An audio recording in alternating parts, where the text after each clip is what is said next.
яг үндсэн хуулийн цэцгийн дүгнэлт ирсэн тий. Энэ дүгнэлт дээр чинь эрсдэлтэй холбоотой асуудлаар дүгнээд энэ бол үндсэн хуулийн хууль дэдлэх зарчим алдагдж байна. Өөрөөр хэлэх юм бол 16-17-ны өдрийн хуралдаанд оролцсон, эрдэнэд орсон боловч биечлэн байгаагүй нь ерөөсөө эрдэнэд тооцогдохгүй.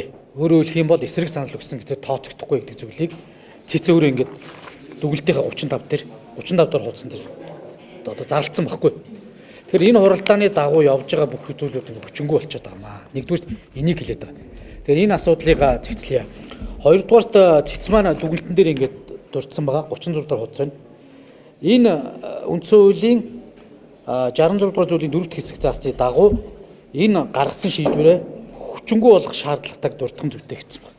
Тэгэхээр өөрөөр хэлэх юм бол нэгэн цэцэн шийдвэр гарсан учраас 95 дахь тогтоолыг буюу ерөнхийдөө зандан шатар даргаыг огцруулсан энэ тогтоолыг хүчингүй болгох хэрэгтэй бид нар. Тэгээд хүчингүй болгочоод засгийн газрын эрхэм сэргээд хууль зүйн сайдыг томилох ажлаа зөв явуулаач гэдэг шаардлага байгаа.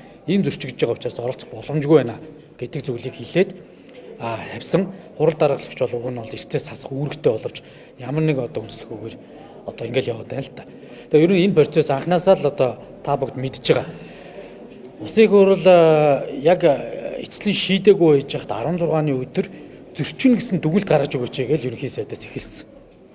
Ирээдүйн цагдаар юу ч болоогүй байж хахад дүгнэлтийг гаргаж өгөөч гэж нөлөөлдөг. Энэ шийдвэр дээр цэц маань маргаа үсгээ цаашаа явсан.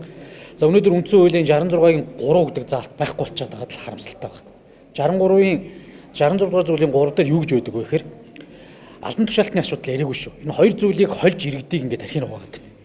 Албан тушаалтны асуудлыг их судлаар хэлэлцвэл бид нар маргахгүй. Энийг угаасаа улсын хурл авч хэлцэхгүй. Харин улсын хурлын тогтоолыг авч хэлцээд байгаа байхгүй. Тогтоолыг авч хэлцсэн бол улсын хурл үндсэн хуулийн 66-гийн 3-аараа хүлээмжшүүрэх хэсгээ шийдээд хүлээгээд авчиж болно. Хүлээмжшүүрэхгүй бол цэцэн шийдвэр гаргаж тогтоол гаргадаг. Энэ бүх процесс явсангүй яг одоо их судлалын уралдаанаар явсан. За сүүлдээ бид эдийн бас тавиад исэн хүсэлтийн тэрийг харгалцсан юм байсан. Шийдвэрээ дүгнэлт болгоод ингээд бүр холион бантал болж юм л да. Одоо яг үндэ хэлээ. Тэгээд ийм л зүйлүүд болж байна. Тэгээ би яг зүгээр энэ дашамд бас нэг зүйлийг хэлчмээр байна. Бас миний амь насанд бас тодорхой утсын газрын гишүүн халтгаар занал хийлсэн байгаа. Энэ занал хийлэх миний амь нас ямар нэгэн байдлаар эрсдвэл тодорхой энэ баримт нь би бас үлдээж байгаа. Бичлэг нь байж байгаа. Одоо бас хариуцлагатайгаар мэдэгдээд бас одоо нөхцөл байдал ийм хурцж байгаа гэдэг зүйлийг хэлээ. Тэгээд бас магадгүй юу ч тохиолж магадгүй юм байна. Энэ бүх зүйл болвол нэр бүхий одоо засгийн газрын гишүүн байгаа. Би одоо бүр болохгүй бол өнөөдөр хууль хүчний байгууллагад энэ гомдол мэдээлэл гаргая. Одоо надад сая хажуудаас бас хүний одоо бичлэг ирлээ. Бүх үг үйлдэлээрээ байж байгаа. Ийм зүйлүүд болж байгаа гэдэг зүйлийг би бас хариуцлагатай хэлчихье.